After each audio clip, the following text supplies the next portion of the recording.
Smart et réglo, on fait un focus juridique aujourd'hui sur le port du voile. Alors on a parlé des signes religieux il y a quelques semaines. Là on va faire vraiment un focus sur cette question du port du voile avec Étienne Pujol. Bonjour Étienne. Bonjour Arnaud. Très heureux de vous retrouver, avocat associé en droit social au cabinet Beryl Law. Sous quelles conditions, d'abord, rentrons dans le sujet, parce qu'il y a eu pas mal de rapports parlementaires sur, pour le dire simplement, une montée d'une forme d'islamisme prosélyte au sein d'entreprises publiques notamment, je pense à la RATP. Quelles sont les conditions du port du voile et à quelles conditions il peut être interdit ? En fait, ça touche à la liberté d'une part vestimentaire et d'autre part à la liberté de croyance. Ce sont des vertus cardinales, c'est reconnu par les traités internationaux, les traités européens, la Constitution française. Et donc, il y a un paramètre de liberté quelque part. Mais à l'intérieur de cela, il y a, comme vous le soulignez, la question du prosélytisme. Et donc, les restrictions qui sont apportées à ces libertés-là doivent être proportionnées et poursuivre un but légitime. Donc, ce sont des... Ça veut dire quoi, ça ? Voilà, exactement. Ouais. C'est une notion qui peut paraître abstraite. En fait, c'est transcrit dans le droit français. On appelle ça la clause de neutralité. C'est-à-dire qu'une entreprise peut imposer à ses salariés une neutralité à la fois religieuse, mais aussi philosophique et politique. Et donc vestimentaire. Et quand certains pensent qu'une tenue vestimentaire est un signe dit ostentatoire de conviction religieuse, eh bien, elles peuvent l'interdire. Ça concerne aussi bien, ça s'est passé en Angleterre, une croix orthodoxe, par exemple, présentée de manière très ostentatoire, mais ça concerne aussi, au premier rang, en ce moment, la question du port du voile, et notamment au contact avec le public. Mais juste une question de droit. Là, je me tourne vers l'avocat. On a des débats philosophiques avec des historiens sur le signe ostentatoire. Est-ce qu'il est recensé dans le code civil, dans le code du travail ? Est-ce que cette question du signe ostentatoire existe ? Non, oui. ça n'existe pas. Alors il y a une affaire qui est en cours là devant la Cour de justice de l'Union européenne où l'avocat général a procédé à une distinction entre les signes non visibles et les signes visibles. Mais effectivement, la frontière est floue et d'ailleurs lui-même le dit dans ses conclusions du 28 février dernier. C'est une notion qui doit être appréhendée au cas par cas, bien entendu. La loi a évolué sur cette question du port du voile. C'est l'évolution de la loi dont vous faites référence, qui n'évolue pas vraiment pour l'instant. La loi n'a pas évolué depuis 2016. En fait, la question de la clause de neutralité, donc, qui doit être mise dans un règlement intérieur, donc pour être opposable, ce qu'on dit opposable, c'est-à-dire qu'elle puisse être imposée aux salariés, ça remonte à une loi de août 2016. En revanche, la loi se garde bien de rentrer dans trop de détails. Là, on voit que le sujet est assez épidermique quand même. Qu'est-ce que doit faire, qu'est-ce que peut faire l'entreprise ? Alors l'entreprise, si elle veut appliquer ces clauses dites de neutralité, elle doit les insérer dans le document qui s'appelle le règlement intérieur. Donc c'est un document, une sorte de charte qui s'applique au niveau de toute l'entreprise, qui doit être mise en place par négociation et discussion avec les partenaires sociaux, et puis après faire œuvre de publicité pour qu'elle puisse être imposée comme cela.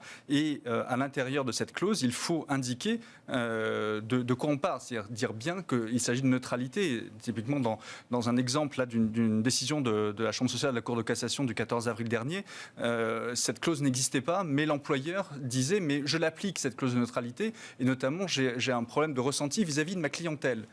Or, c'est quelque chose qui est éminemment subjectif. Le ressenti vis-à-vis de la clientèle, c'est quelque chose qui n'est pas une condition objective. Donc ça donne raison aux salariés, là. Oui, le licenciement a été annulé. C'est une salariée qui est au retour de congé maternité, revenue. Elle était conseillère de vente. Elle est revenue avec un voile qui couvrait ses cheveux et ses oreilles.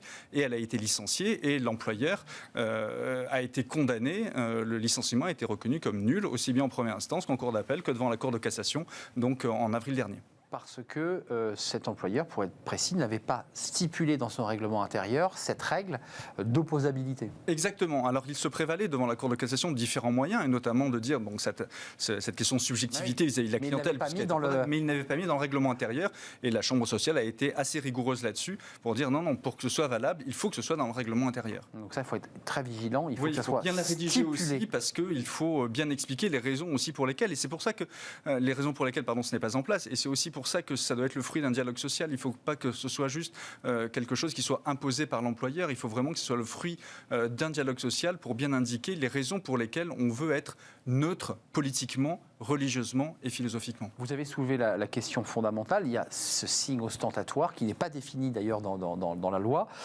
Est-ce qu'on doit le restreindre uniquement à la question de la clientèle, de la relation à la clientèle? C'est l'argument utilisé par l'entreprise qui dit je veux que les salariés, les gens qui sont en relation clientèle, soient neutres.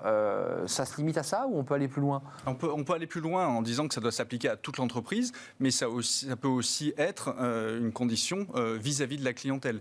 Mais il est assez difficile de faire la distinction entre une neutralité vis-à-vis de la clientèle pour ne pas heurter soi-disant les clients et ceux qui sont plutôt en arrière-garde et qui ne le sont pas. Il vaut mieux une politique de neutralité qui s'applique à l'ensemble de l'entreprise. Comme ça, on n'a pas à rentrer dans la subjectivité des attentes de la clientèle qui, pour le coup, sont sanctionnables. Est-ce que vous pensez, avant de nous quitter, qu'il faille faire avancer la loi? Est-ce que c'est la jurisprudence? Est-ce que l'affaire dont vous parliez, cette Cour européenne, peut faire avancer la loi? Et dans quel sens? Est-ce qu'on va aller vers plus de restrictions ou est-ce qu'on doit aller finalement vers une forme plus anglo-saxonne des modèles? Alors assez paradoxalement, la Cour de justice de l'Union européenne est un peu plus ouverte pour les droits de l'employeur, de l'entreprise, par rapport à la Cour de cassation qui est un peu plus restrictive. C'est aussi curieux que ça puisse paraître. Oui, tout à fait. Et en fait, si vous renvoyez aux conclusions de l'avocat général, en fait, il met sur le devant la liberté de l'entrepreneur d'imposer cette neutralité.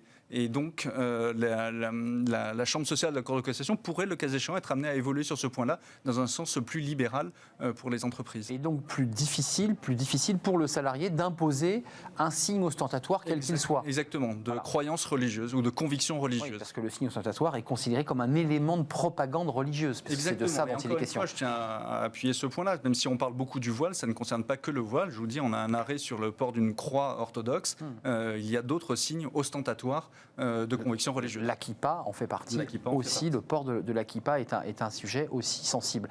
Merci Étienne Pujol de nous avoir éclairé. N'oubliez pas d'aller voir un avocat, en tout cas pour inscrire dans votre règlement intérieur qu'il faut soumettre aux salariés évidemment lors d'une embauche. Exactement, il faut montrer que le salarié en a eu connaissance. Ça c'est très important au moment de la négociation, en tout cas de l'entretien d'embauche.